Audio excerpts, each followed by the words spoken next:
Right, I'm just starting to put the beading to cover up the different lines of plywood which perhaps look a bit unsightly.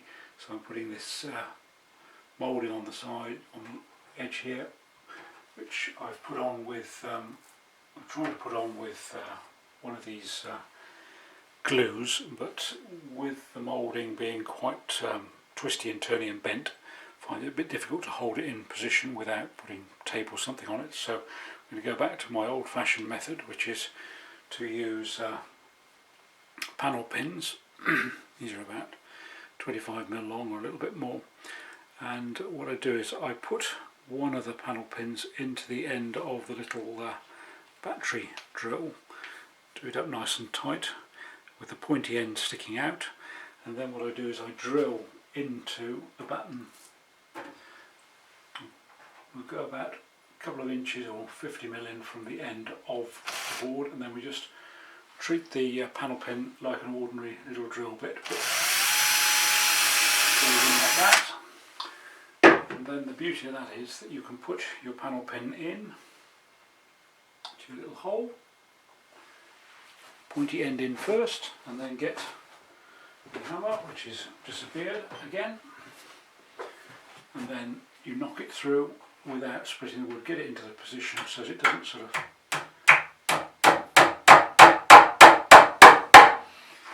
and then to get that, if you want to get that nice and sort of hidden, you can either use the blunt end of the panel pin carefully against the panel pin that's there, or help if I put my glasses on, ow, and then just hit that in.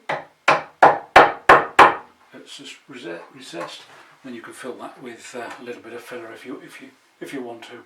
Then I'll probably put another one about 150mm further along. It doesn't have to be absolutely spot on accurate, but a little bit of cover doesn't matter too much. So we'll go 150 there. What we'll do is,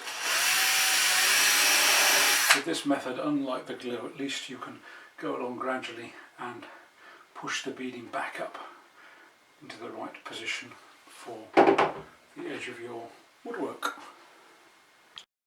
There's no reason at all why you shouldn't glue them as well as pin them if you want to. But this will hold. So 50mm in from the end, and then about 150mm centred.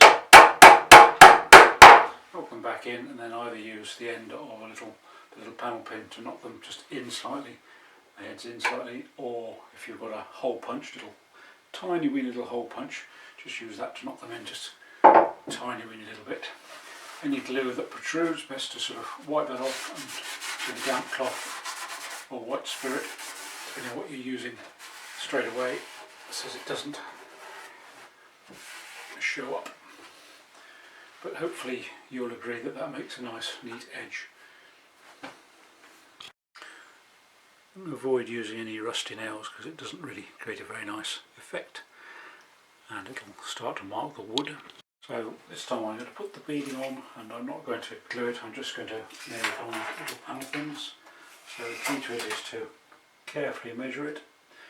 So that's 110 centimetres.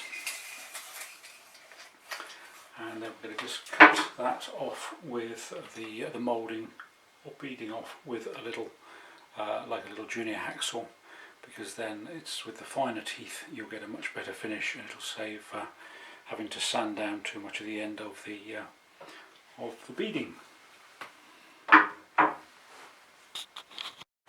So we position the beading carefully along the edge of the plywood, and we get it so it's nice and flush so it conceals what we want to conceal.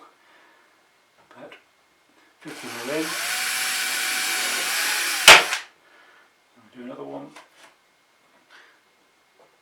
about 150mm. Another one, 150mm.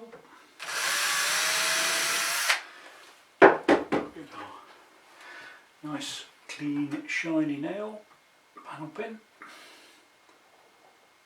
I'll put my glasses on. There we are. Do your thing.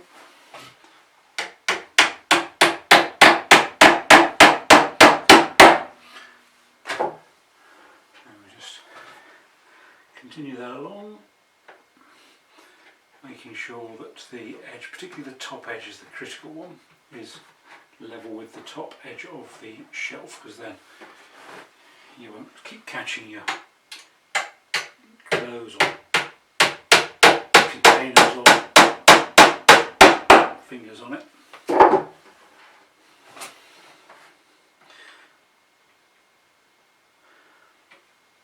pop that in there.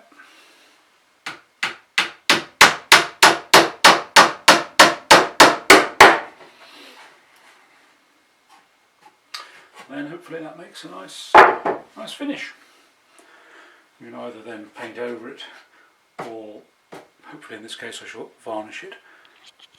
And we're just going to knock those, use the head of the pin just to knock those panel pins in a bit deeper. Be careful how you do that. You don't want to burn yourself. Or I sometimes find that sticking your tongue out does give you a little bit more balance and aerodynamism,